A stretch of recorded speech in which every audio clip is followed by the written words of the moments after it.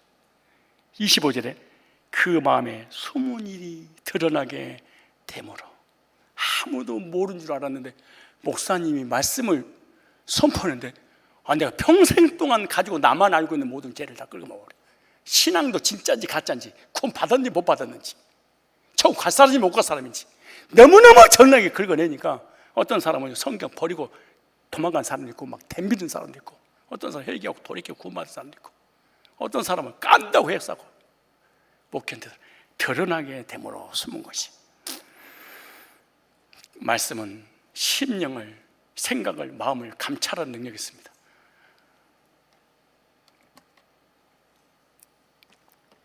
우리는 우리 속에 무엇인지 있는지 잘 몰라요. 말씀은 숨은 죄악까지 드러내요.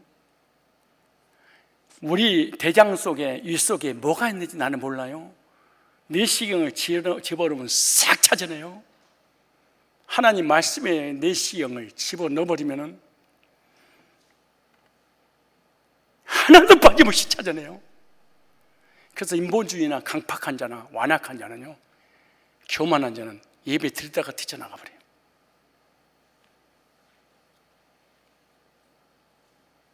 난 너무너무 많이 봤어. 예배 드리다가 나가버린 사람들이.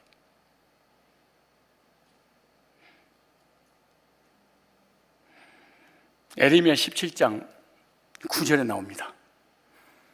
만물보다 거짓되고 심히 부패한 것이 마음이라.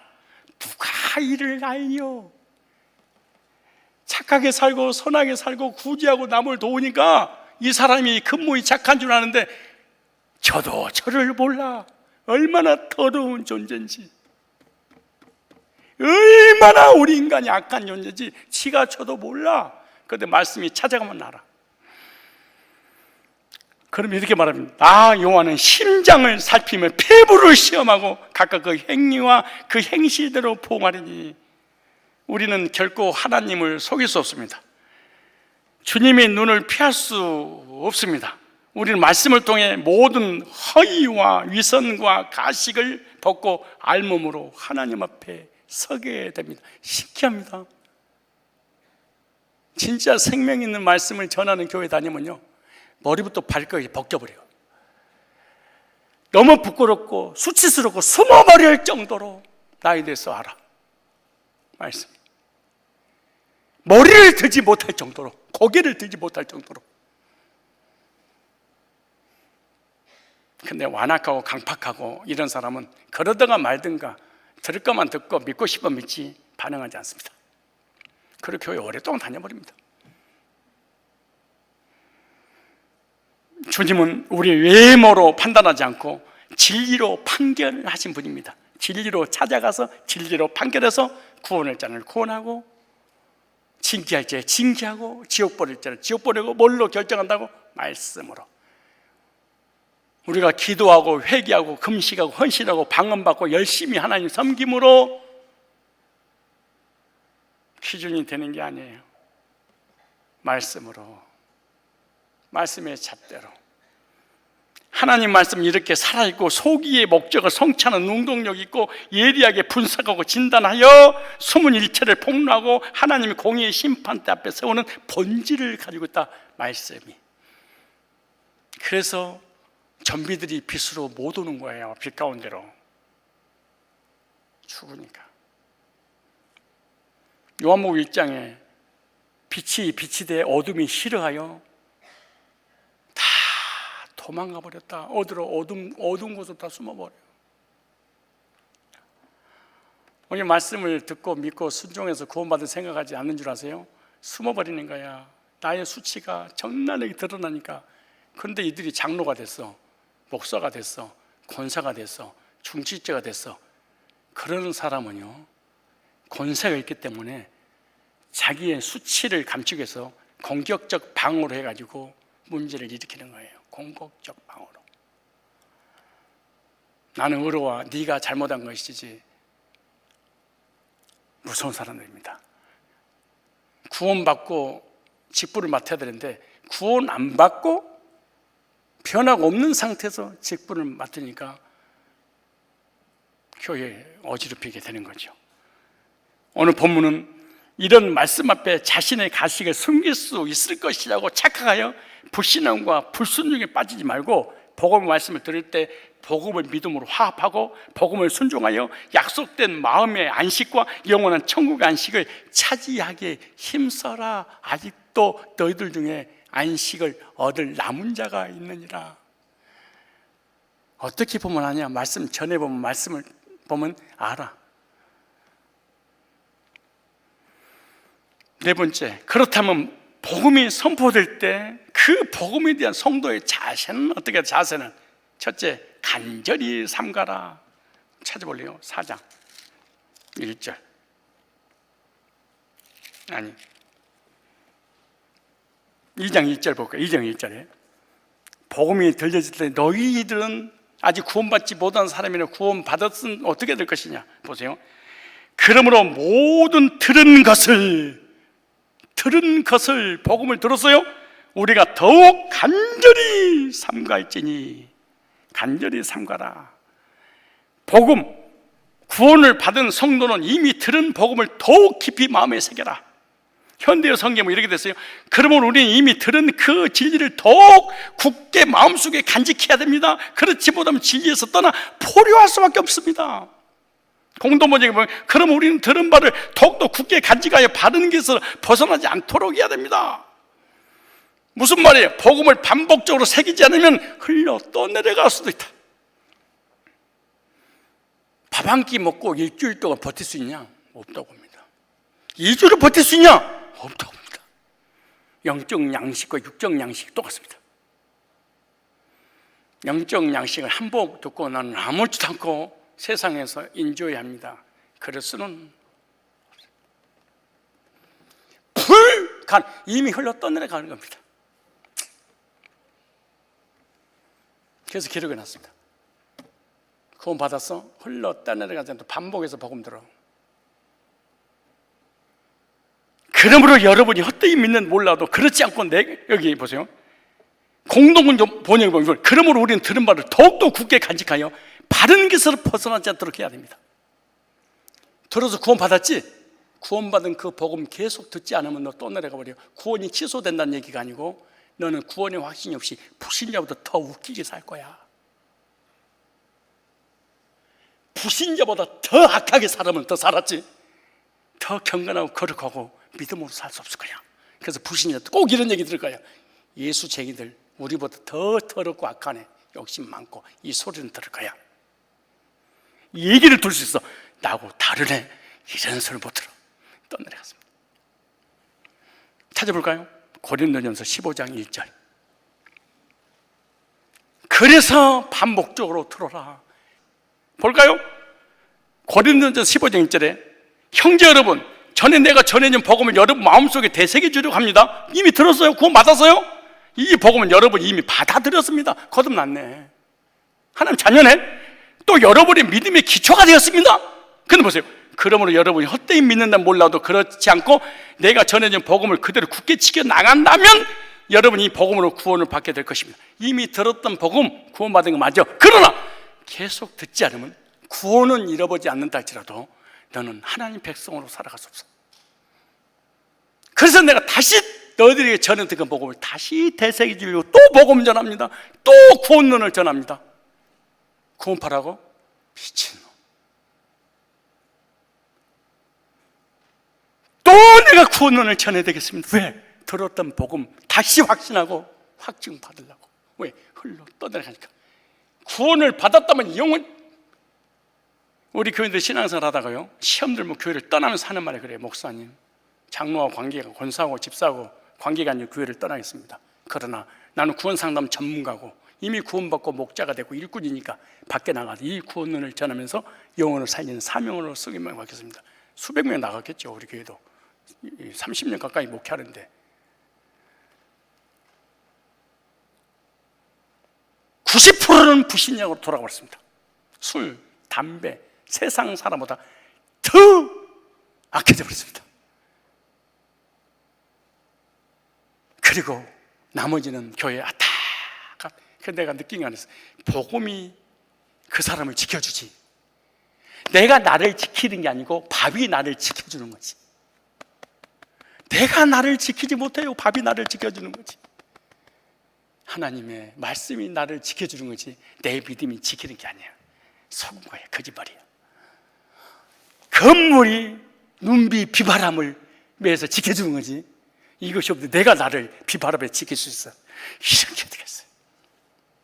거짓말입니다. 거의 불신자 되고 썬데이 크리스찬 아니면 신앙생활 제대로 갖지 못합니다.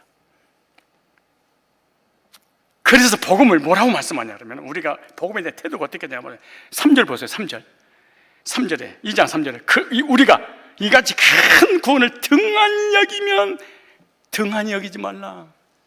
그럼 우리는 들은 바를 더욱 굳게 가니까 발행에서 벗어나도록 해야 됩니다. 천사들은 지켜서 하신 말씀 효력이 있어서 그것을 지키거나 따르지 않는 것을 웅불의 징벌을 받았는데 하면서 이렇게 말합니다. 우리가 이같이 큰 구원을 등한 여기면 어찌 피하리요. 이 구원은 처음으로 주는 말씀하신 바요 들은 자들이 우리에게 확증한 바니, 복음을 소홀히 여기는 것은 복음을 주신 그리스도를 소홀히 여기는 것입니다. 복음을 사랑하는 그리스도를 사랑하는 거예요. 복음을 모른다는, 그리스도를 하나님을 모른다는 거예요. 복음을 후숙해 여기는 것은 예수를 후숙해 여기는, 예수를 후숙해 여기는, 하나님 후숙해 여기는. 우리 믿음 어떻습니까? 구원의 복음을 확실히 알고 전하고 있습니까? 아니면 복음을 우습게 소홀히 기초로 여기고 있습니까? 다섯 번째, 복음을 등한히 여기면 어떻게 될까요?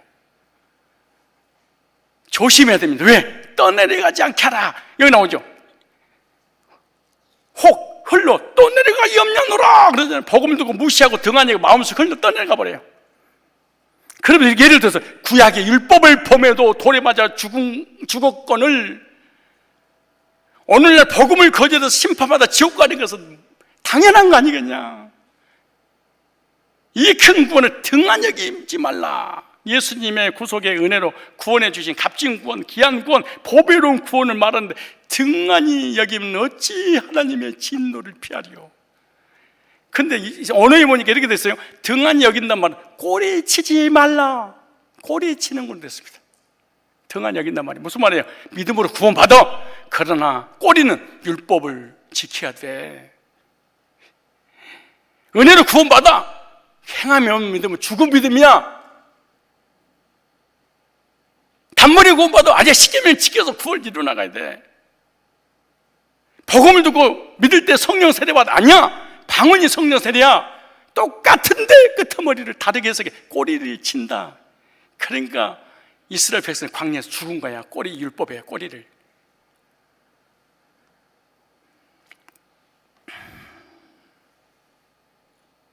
꼬리 치는 거예요.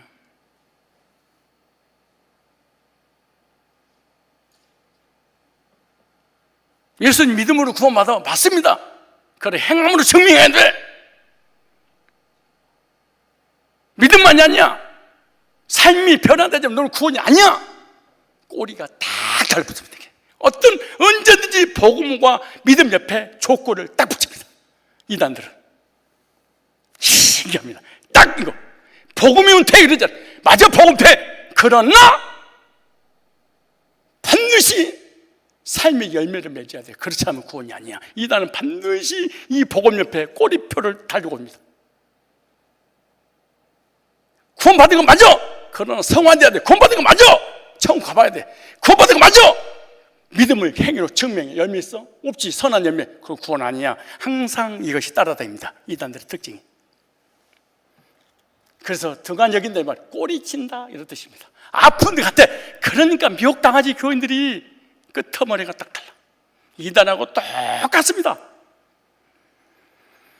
복음을 듣고 구원받은 사람도 반복적으로 듣고 묵상하고 믿을 때 흔들지 않고 세상에 빠지지 않고 승리하게 되는 겁니다.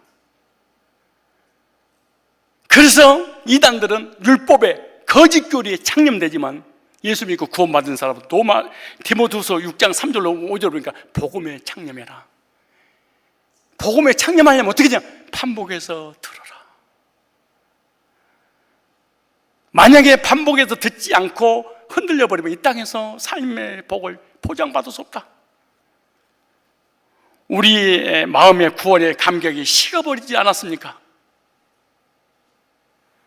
복음을 반복적으로 듣고 묵상하여 복음을 통하여 구원의 감격을 회복해야 됩니다. 구원받은 사람의 특징은 이런 거죠. 내 평생 듣던 말씀, 주 예수 크신 사랑 또 들려주세요. 거듭난 사람은요, 들었던 복음 또 듣고 싶어. 거듭나지 못한 사람은요, 또 복음이야? 또 구원론이야? 또야? 구원파야 이거? 반드시 이딴 짓을 합니다. 그것도 예수 이름으로.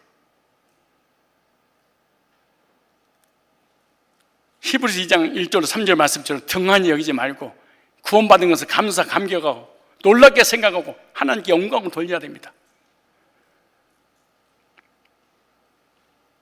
우리는 능력 있는 살아있는 이 생명의 말씀을 얼마나 가까이 하고 있습니까? 그 능력을 얼마나 체험하고 순종하고 있습니까? 하나님 생명의 말씀을 들을 때 강팍하지 말고 마음의 문을 열고 믿고 순종해서 이 땅의 안식과 심령의 안식과 영원의 안식을 누리기 위해서 이 세상 떠나간 날 천국 가서 누리시기를 주님의 이름으로 축복합니다.